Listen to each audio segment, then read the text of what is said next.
Theresa May already 10 rounds into her latest Brexit battle before she even began this hastily convened early evening press conference. I'm going to do my job of getting the best deal for Britain. I'm going to do my job of getting a deal that is in the national interest. When the vote comes before the House of Commons, MPs will be doing their job. They will need to look at that a deal. They will need to consider the vote of the British people to leave the European Union and our duty to deliver on that vote. And of course, they will be held to account by their constituents for the decisions that they take. After a day in which her party and government seemed to be unravelling, the Prime Minister appealed directly to voters. And with a message to those MPs tonight trying to depose her, she's staying put. I believe that this is a deal which does deliver that, which is in the national interest. And am I going to see this through? Yes. An impressive performance given how her day started. None other than Mrs May's Brexit Secretary resigning before she'd even got out of the door.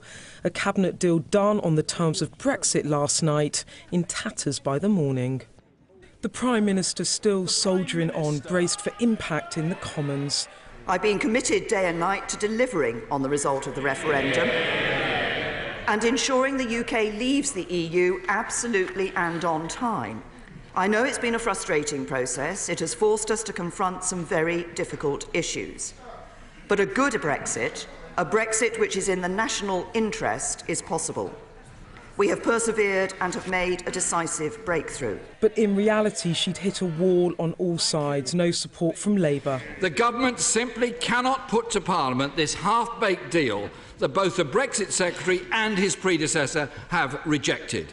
Her DUP allies all but confirming that their supply and confidence deal now dead. She clearly doesn't listen.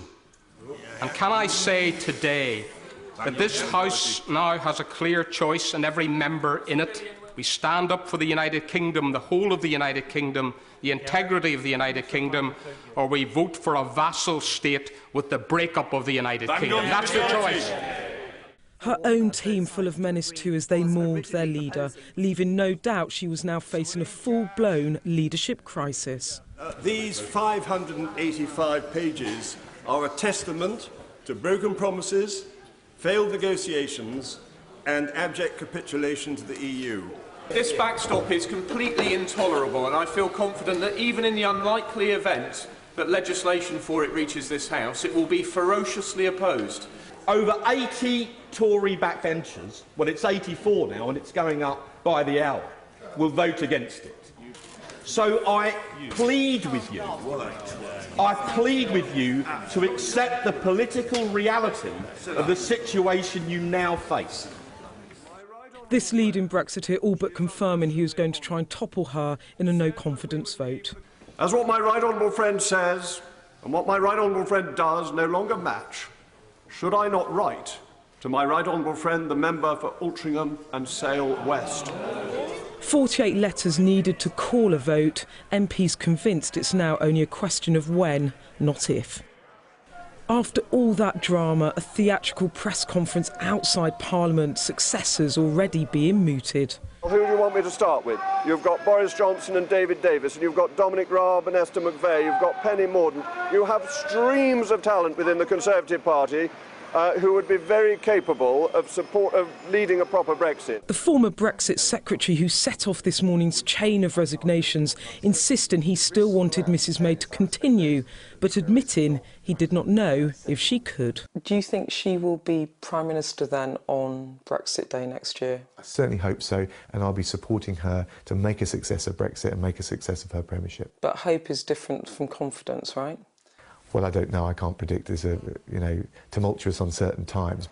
Frantic briefing in all directions in Westminster today, but some staying out of the fray. Brexiteers Michael Gove, Penny Mordaunt and Andrea Leadsom all still on resignation watch. The Prime Minister ending the day insisting that she is still very much in the game. One of my cricket heroes was always Geoffrey Boycott. And what did you know about Geoffrey Boycott? Geoffrey Boycott stuck to it and he got the runs in the end. Thank you. Still batting on tonight, but the pitch ever more hostile. Beth Rigby, Sky News.